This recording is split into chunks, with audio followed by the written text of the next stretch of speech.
A'udzubillahi minasyaitonirrajim. Bismillahirrahmanirrahim. Alhamdulillahirabbil alamin. Wassalatu wassalamu ala sayyidina Muhammadin wa ala alihi washabihi ajmain. Amma ba'du. Faqad qala Nabiyyu sallallahu alaihi wasallam, talabul ilmi faridatun ala kulli muslimin. Fal hadithu yufidu wujuba ta'allumil ilmi wa minal ilmil wajibi alal mar'ah an tata'allama ma tahtaju ilaih min ahkamil haidhi wa nifasi wal istihadah. Hukum belajar ilmu haid, mengingat permasalahan haid selalu bersentuhan dengan rutinitas ibadah setiap hari, maka seorang wanita dituntut untuk mengetahui hukum-hukum permasalahan yang dialaminya, agar ibadah yang ia lakukan sah dan benar menurut syara. Pengertian haid secara harfiah, lughah mempunyai arti mengalir. Sedangkan menurut arti syar'i adalah darah yang keluar melalui alat kelamin wanita yang sudah mencapai usia minimal 9 tahun takribiyah. Arti takribiyah kurang sedikit gak jadi masalah, asal kurang di bawah 16 hari. Semisal 9 tahun kurang 15 hari setengah, 9 tahun kurang 15 hari, 9 tahun kurang 14 hari, seterusnya ke bawah, itu udah dikatakan kategori 9 tahun. Dan keluarnya si darah secara alami, tabiat, bukan disebabkan melahirkan atau penyakit pada rahim. Kalau disebabkan melahirkan atau penyakit pada rahim, itu bukan haid, tapi nifas sesudah melahirkan. Kalau karena penyakit, itu namanya istihadah, darah pasad. Dengan demikian, darah yang keluar ketika wanita berumur 9 tahun kurang sedikit kata tadi ya, kurang 16 ke bawah, kurang 15 ke bawah, 16 ke bawah, kurang 15, kurang 14.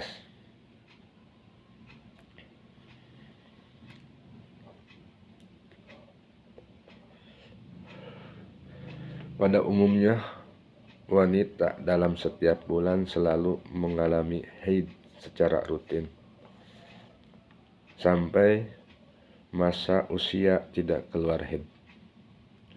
Namun tidak menutup kemungkinan terjadi haid pada masa-masa usia senja, sebab tidak ada batas usia maksimal wanita mengeluarkan darah haid. Hukum-hukum belajar ilmu haid, mengingat permasalahan haid selalu bersentuhan dengan rutinitas ibadah, maka seorang wanita dituntut untuk mengetahui hukum-hukum permasalahan yang dialaminya. Karena apa? Agar ibadah yang ia lakukan sah dan benar menurut syara. Untuk mengetahui hukum permasalahan tersebut tidak ada jalan lain kecuali belajar. Sedangkan ketentuan mempelajari masalah haid nifas sebagai berikut.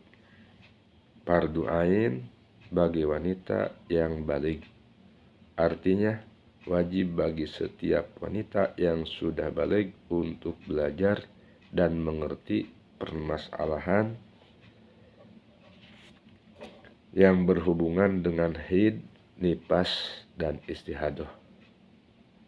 Sebab mempelajari hal-hal yang menjadi syarat keabsahan dan batalnya suatu ibadah adalah fardu ain.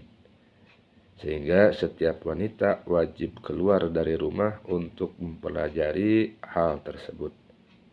Dan bagi suami atau mahram tidak boleh mencegahnya. manakala mereka tidak mampu mengajarinya. Jika mampu, maka wajib bagi mereka mempelajari penjelasan dan diperbolehkan baginya untuk mencegah wanita tersebut keluar dari rumah.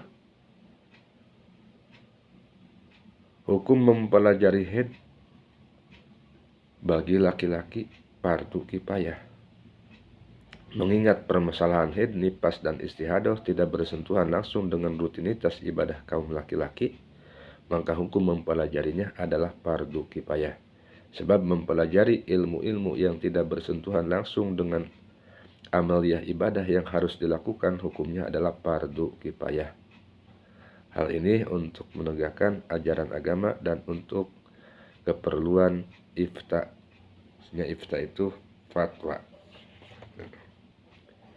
Yang perlu diperhatikan juga, bagi orang tua wajib memerintahkan anaknya baik laki-laki atau perempuan untuk melaksanakan sholat ketika sudah berumur 7 tahun dan memukulnya sekira menjerakkan tatkala meninggalkan salat ketika sudah genap umur 10 tahun.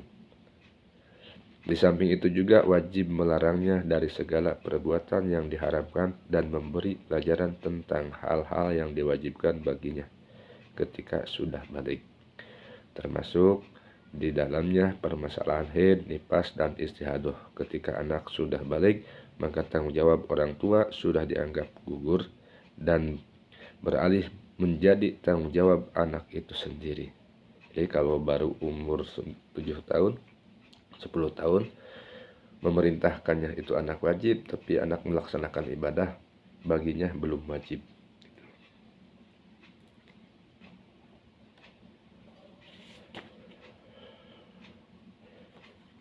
Tanda-tanda balik seorang anak bisa dihukumi balik apabila sudah memenuhi salah satu dari 4 tanda balik, yang mana yang di bawah ini.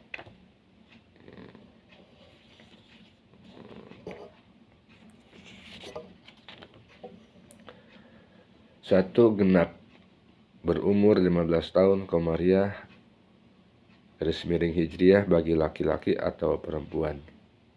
Hal ini berdasarkan hadis Ibnu Umar tatkala beliau diajukan kepada Nabi Shallallahu Alaihi Wasallam untuk ikut berperang dalam perang Uhud saat masih berusia 14 tahun.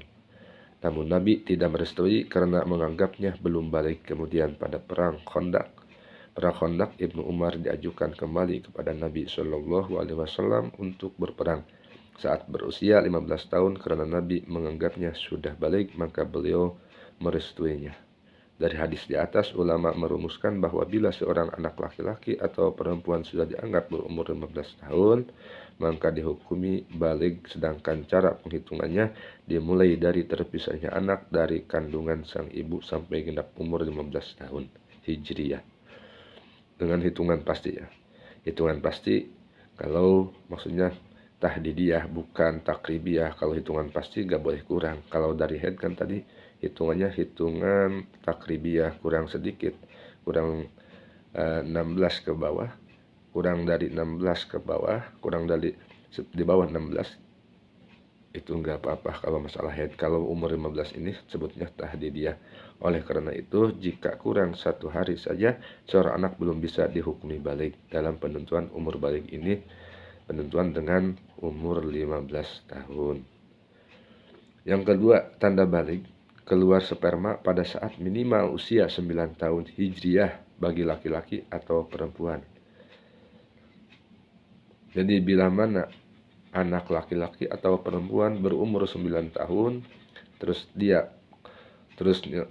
keluar sperma, terus si anak mengeluarkan sperma, maka hukumnya udah dihukumi balik.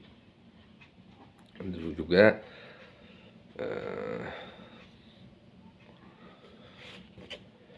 yang ketiga, yang ketiga tandanya balik adalah haid. Artinya ketika seorang wanita pertama kali mengalami haid, maka mulai saat itu ia dihukumi balik.